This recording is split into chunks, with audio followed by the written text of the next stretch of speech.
Hello दोस्तों, welcome to my channel fun with fundamentals. इस video में हम सर्कुलर मोशन के टॉपिक से सेंट्रीपिटल फोर्स की रिवीजन करेंगे। सबसे पहले रिवाइज करते हैं सेंट्रीपिटल फोर्स को। मोशन इन टू डायमेंशंस में हमने सीखा है कि यूनिफॉर्म सर्कुलर मोशन में रहने वाली किसी बॉडी का एक्सेलरेशन होता है r इंटू ओमेगा स्क्वायर, और यह एक्सेलरेशन सर्कल के सेंटर की तरफ या रेडियल डायरेक्शन की तरफ डायरेक्टेड होता है। इसका मतलब है किसी बॉडी पे कोई नेट रिजल्टेंट फोर्स एक्ट कर रही है जिसकी डायरेक्शन सेंटर ऑफ सर्कल की तरफ है। इस फोर्स को हम सेंट्रीपिटल फोर्स कहते हैं। सेंट्रीपिटल फोर्स का मैग्नीट्यूड होता है एम आर ओमेगा स्क्वायर या M into V square by R. Centripetal force ये कोई नए टाइप की फोर्स नहीं है। सेंट्रीपिटल फोर्स रिजल्टेंट है बॉडी पर एक्ट करने वाले वेरियस फोर्सेस जैसे ग्रेविटेशनल फोर्स, टेंशन और फ्रिक्शन का। यह सिमिलर है Newton second law of motion के एक्सप्रेशन से, जो कहता है कि किसी बॉडी पर लगने वाले नेट फोर्सेस का वेक्टर सम मास टाइम एक्सेलरेशन के बराबर होता है। बस इस केस में उस एक्सेलरेशन की वैल्यू है r इंटू ओमेगा स्क्वायर। मतलब summation of vector F E R is equal to M R omega square E R cap, जहां ई आर कैप ये unit vector in the radial direction है। Next revise करते हैं circular turnings on the roads. जब भी कोई vehicle किसी turning से जाता है तब वो एक सर्कुलर पाथ में ट्रैवल करता है। तो इस केस में रेडियल एक्सेलरेशन जनरेट करने के लिए कोई फोर्स रहना जरूरी है।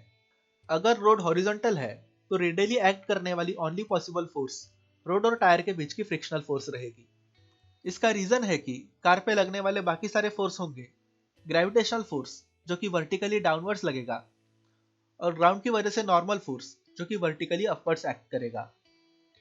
ये दोनों फोर्स रेडियल डायरेक्शन को परपेंडिकुलर होने की वजह से रेडियल डायरेक्शन के अलोंग उनका कंपोनेंट जीरो रहेगा।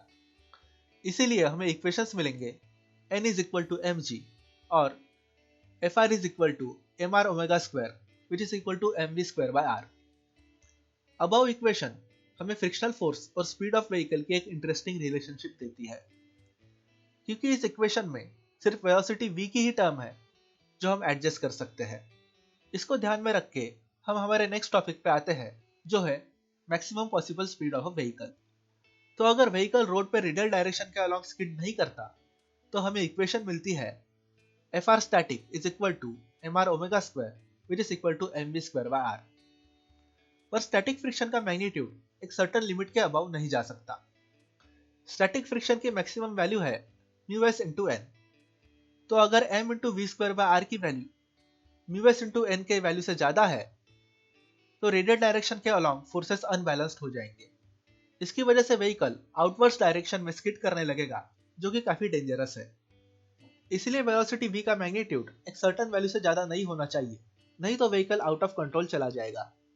मान लीजिए ये वैल्यू है v max, जो कि होगी mu S into N is equal to M V max square upon R, that is mu S into M G is equal to M V max square upon are.